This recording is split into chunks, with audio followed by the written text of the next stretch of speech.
What's up guys, Mickle here, and we just got a massive new case dropped by the SEC. In this video, we're going to go over exactly what that case is and what implications it could have for the cryptocurrency industry going forward, because it looks like this one could be possibly targeted at Ethereum. We're going to go over exactly how the SEC is doing this. This is something you're not going to want to miss. Towards the end of the video, I also want to break down why Bitcoin might not be as safe as many people think it is. There is a very interesting idea going around that you are definitely going to want to see, and I want to talk about exactly why XRP could benefit big time if Bitcoin was to run into trouble. Like always, your support means so much to this channel. If you want to see more videos just like this, make sure to hit the like and subscribe button down below and turn on bell notifications. These three simple things go such a long way in helping this channel grow, and it really does mean so much to me. If you guys ever need a good place to buy some XRP or the Flare token, make sure to check out my favorite exchange, Uphold, down in the description of this video. With that said though, let's jump right into it right after a quick word from the sponsor of this video.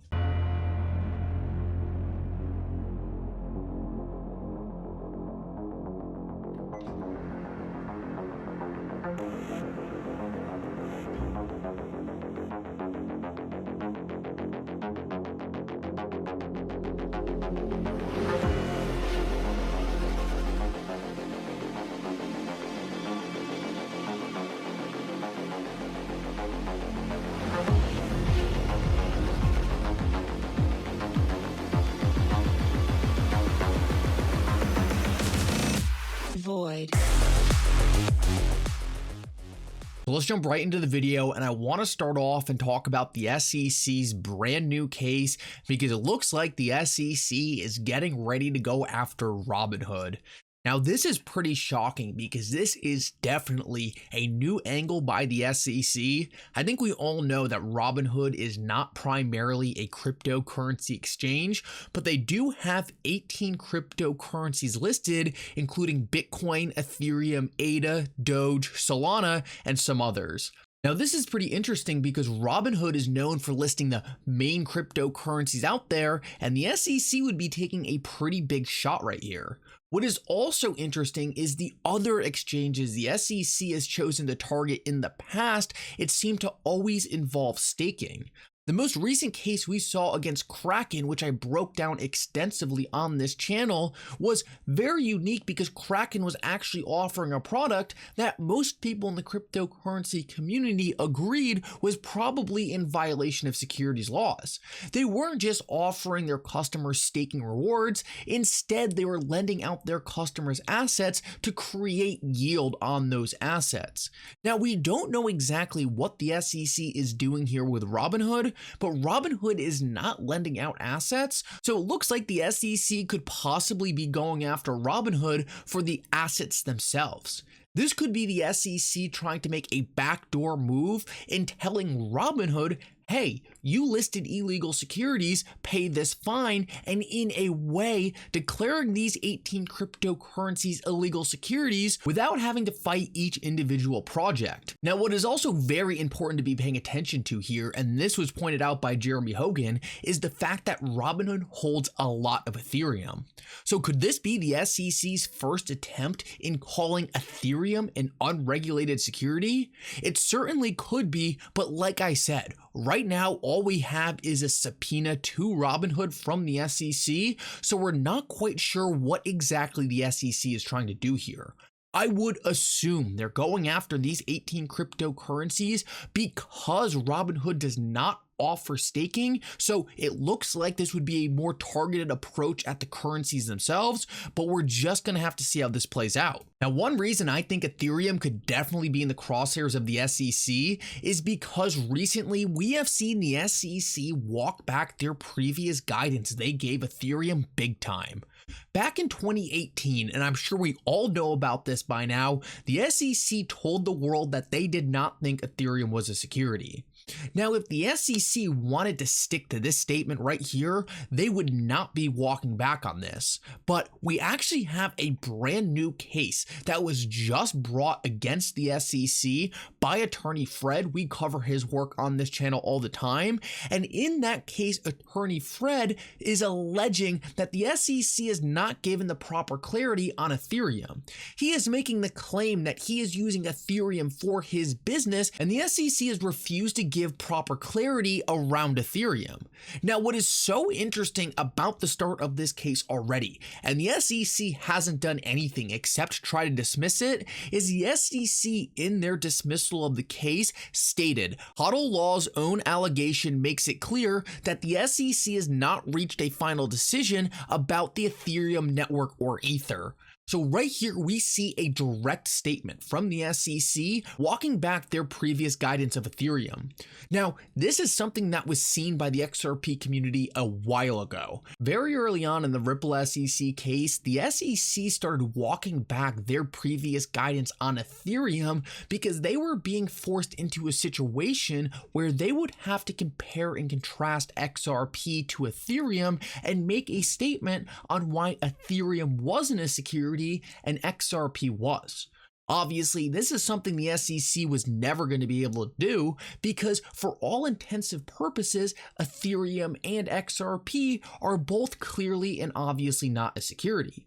Now, the SEC did not want to do this because it would sink their case. They walked back on the guidance and said it was all a personal opinion. Now, a lot of people who were Ethereum maxis kind of just wrote this off and said, well, the SEC is only making this statement for this case specifically and isn't actually going to walk back their previous guidance on Ethereum to the general public. They thought in general the SEC was going to stick to their prior statements and say, you know what, Ethereum is still not a security regardless of what we said in this case. But right here, we see the SEC is definitely walking back their previous guidance towards Ethereum, and they would only be doing this if they planned on going after Ethereum in the future. Now, we don't know the capacity in which the SEC is going to go after Ethereum. We don't know if they're going to go after the ETH Foundation. We don't know if they're going to go after Consensus, or we don't know if they're going to go after someone like Robinhood and say, hey, Robinhood, you listed Ethereum, which we think is an illegal security, and try to get it designated as a security that way. We're going to have to see how this plays out, but I think what we're seeing right now is that no one is safe from the SEC except for Bitcoin, and it's going to take a legal case for any cryptocurrency to get a status on par with Bitcoin. Now, one thing that is so absurd about the SEC's designation that Bitcoin is the only cryptocurrency that's not a security is that their logic behind it falls apart more and more by the day. The SEC's main logic for why Bitcoin is not a security and every other cryptocurrency is, and get ready, this is absurd, is because the general public doesn't know who Satoshi is. The SEC is making the claim that because Satoshi went into hiding so early on that they don't think Bitcoin is a security. Well, this is messed up for a couple of reasons, but I want to start off just by saying we are finding out every single day that it is more and more likely that a government agency does know who Satoshi is. I listened to this interview earlier today by Bankless HQ, and I'm not going to play you the interview because it's pretty long, but essentially they have someone from the Intelligence Committee on their podcast, and she pretty much alludes to the fact that someone in the government does know who Satoshi is. This means that Satoshi's identity isn't as confidential as many people think, and that also means that the SEC's theory that no one knows who Satoshi is and therefore Bitcoin is not a security might not make any sense. If we find out who Satoshi is, and it looks like people in our government already know who he is, well, that means Bitcoin is no different than any other cryptocurrency. This means Bitcoin can't have a status that's somehow different than XRP because we know who created XRP, we're going to know who created Bitcoin, and therefore they should be the same asset. Now, I don't think Bitcoin should be a security at all. I think Bitcoin should be a commodity just like XRP and just like Ethereum. You could argue that in the early days of Ethereum, those initial sales could have been securities. You could argue that in the early days of XRP, Ripple's initial sales, those initial sales could have been securities transactions. And you could argue that the initial Bitcoin that Satoshi had, if he was to sell that Bitcoin, that would be a securities transaction.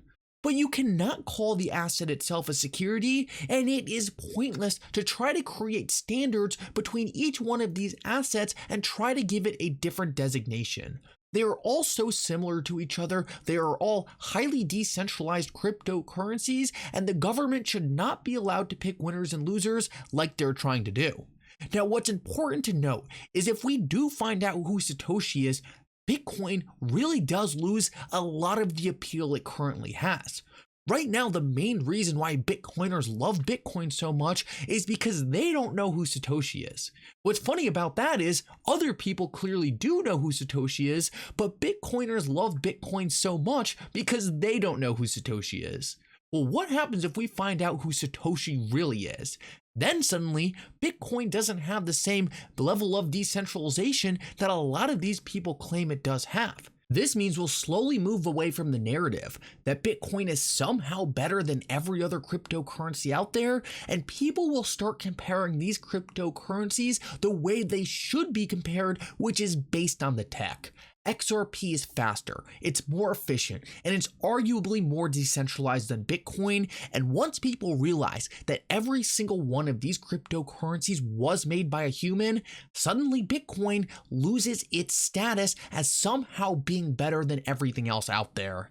Eventually, I think people are going to realize that there is a reason that a former US Treasury Secretary is telling us that XRP is the most useful cryptocurrency in the world. I think eventually people are going to look back at the time period we're in right now and say, how did we not realize XRP was always the one that's going to be used to transform our current financial system? I think it's only a matter of time.